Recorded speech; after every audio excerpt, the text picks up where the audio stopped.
নমস্কার, সনাতন ধর্মকথা চ্যানেলে আপনাদের সবাইকে স্বাগত। আজ মাঘ মাসের 1 তারিখ বৃহস্পতিবার, কৃষ্ণপক্ষের দ্বাদশী তিথি।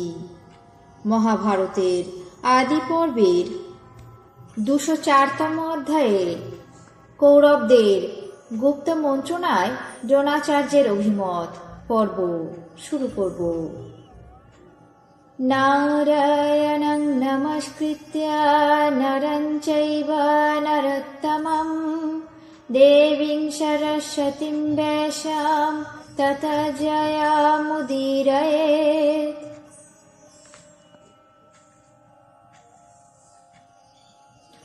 দ্রোণাচার্য বললেন, হে মহারাজ, শাস্ত্রে শুনেছি মন্ত্রণার জন্য হিতৈষী পুরুষদের ধর্মসঙ্গত এবং যশের কথা কীর্তন করার জন্য নিয়ে আসা হয়।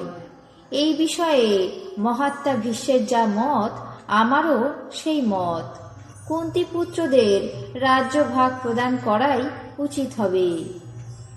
এটি হলে সনাতন ধর্ম রক্ষা পাবে।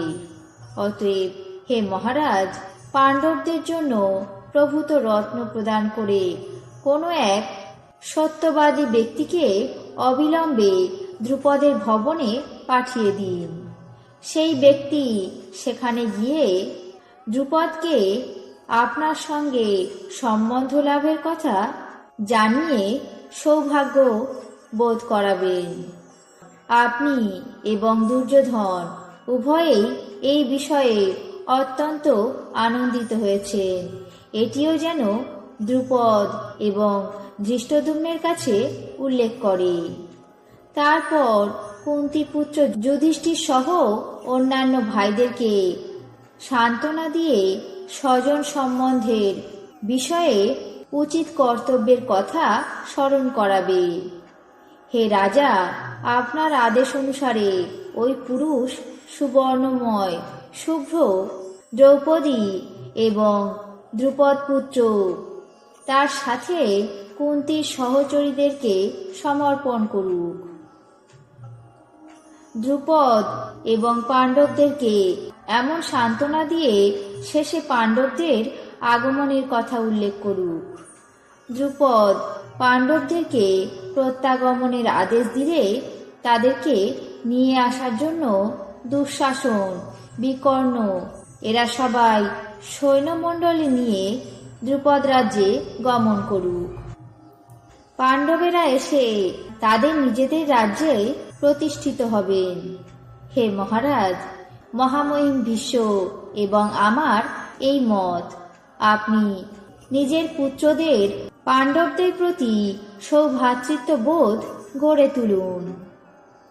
কর্ণ ভীষ্ম এবং দ্রোণাচার্যের কথা শুনে বললেন, মহারাজ, আপনি অর্থ এবং মানের দ্বারা সর্বদা যাদেরকে সৎকার করে থাকেন এবং সর্বকাজে যাদের থেকে পরামর্শ নেন, সেই ভীষ্ম এবং দ্রোণাচার্য আপনাকে কিন্তু সৎ মন্ত্রণা প্রদান করলেন না। এর থেকে অদ্ভুত ব্যাপার আর কি আছে? যার দুষ্ট মন, অন্তঃকরণ অত্যন্ত নীচ, তার দ্বারা হিতোপদেশ সম্ভব নয়। তিনি কিভাবে সাধুসম্মত হতে পারেন?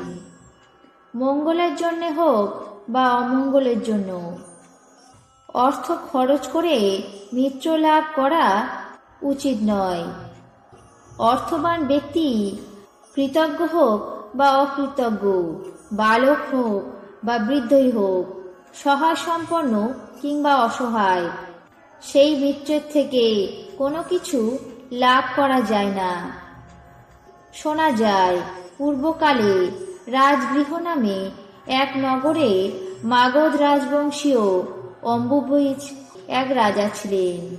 বিকল ইন্দ্রিয় এবং শ্বাসের রোগগ্রস্ত হয়ে সেই রাজা কেবল অমাত্যদের সাহায্যে রাজকার্য পরিচালনা করতেন।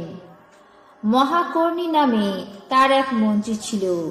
ওই মূর্খ মন্ত্রী রাজ্যের মধ্যে একাধিপত্য লাভ এবং নিজেকে সর্বাপেক্ষা বলবান মনে করে নানাভাবে রাজাকে অবমাননা করতে লাগলো এবং রাজ্য ভোগের জন্য নানা রকম ধনসম্পত্তি সমস্তই সে নিজে অধিকার করে নিল। এই সমস্ত অধিকার করেও তার লোভের প্রবৃত্তি কিছুটা কম হলো না। সামান্য মন্ত্রী হয়ে রাজার সমস্ত আত্মসাৎ করেও তার উদরপূর্তি হলো না। পরিশেষে সমস্ত রাজ্য সম্পত্তি হস্তগত করার জন্য লোলুপ হয়ে উঠল। ওই মন্ত্রী বহুবিধ কৌশল করেও তার রাজ্য অধিকার করতে পারল না।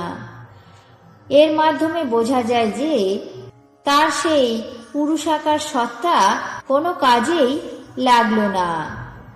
অতএব হে মহারাজ, যদি ভাগ্যে থাকে তবে সমস্ত লোক বিরোধী হলেও আপনি অনায়াসে রাজ্য লাভ করবেন, নতুবা একান্ত চেষ্টা করলেও রাজ্য লাভ করা দুঃসাধ্য হয়ে উঠবে। এখন মন্ত্রীদের সাধুতা এবং অসাধুতা নিয়ে পর্যালোচনা করে দুষ্টের এবং সত্যের কথা বিবেচনা করুন। কর্ণের কথা শুনে দ্রোণাচার্য বললেন, কর্ণ, বুঝলাম তুমি কেবল আমাকেই উদ্দেশ্য করে এসব কথা বললে। ওরে দুষ্ট, তুমি পাণ্ডবদের জন্য রাজার কাছে আমাদের নামে দোষারোপ করছো। আমি পরম হিতকর কথা বলেছি, তুমি সেই কথাকে দুষ্ট বাক্য বলছো। যদি এর থেকে কোনো সুপরামর্শ দিতে পারো তাহলে দাও, আমার তাতে কোনো আপত্তি নেই। কিন্তু আমার মতে, আমার এবং ভীষ্মের মতের অন্যথা করলেই কুরু বংশ সমূলে ধ্বংস হতে পারে, তাতে কোনো সন্দেহ নেই। আজ মহাভারতের আদি পর্বের 204তম অধ্যায়ে কৌরবদের গুপ্ত মন্ত্রণায় দ্রোণাচার্যের অভিমত পর্ব এখানেই শেষ করছি। বাকি অংশ আগামী পর্বে পাঠ করে শোনাবো। এখন জেনে নেব আজকের দিনের 12টি রাশির রাশিফল।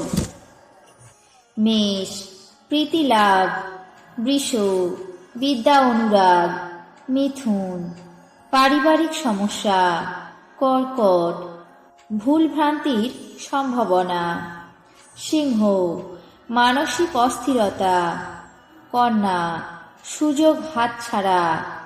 তুলা, সঞ্চয় বৃদ্ধি। বৃশ্চিক, মতবিরোধ। ধনু, আয়ের চেয়ে ব্যয় বেশি। মকর, বন্ধুর সাহায্য লাভ। কুম্ভ, গৃহ নির্মাণে অগ্রগতি। মীন, মানসিক স্বস্তি। এই ছিল আজকের দিনের 12টি রাশির রাশিফল। আপনাদের কেমন লাগলো তা অবশ্যই কমেন্ট বক্সে জানাবেন। চ্যানেলটিকে সাবস্ক্রাইব করবেন, লাইক করবেন, শেয়ার করবেন। ধন্যবাদ।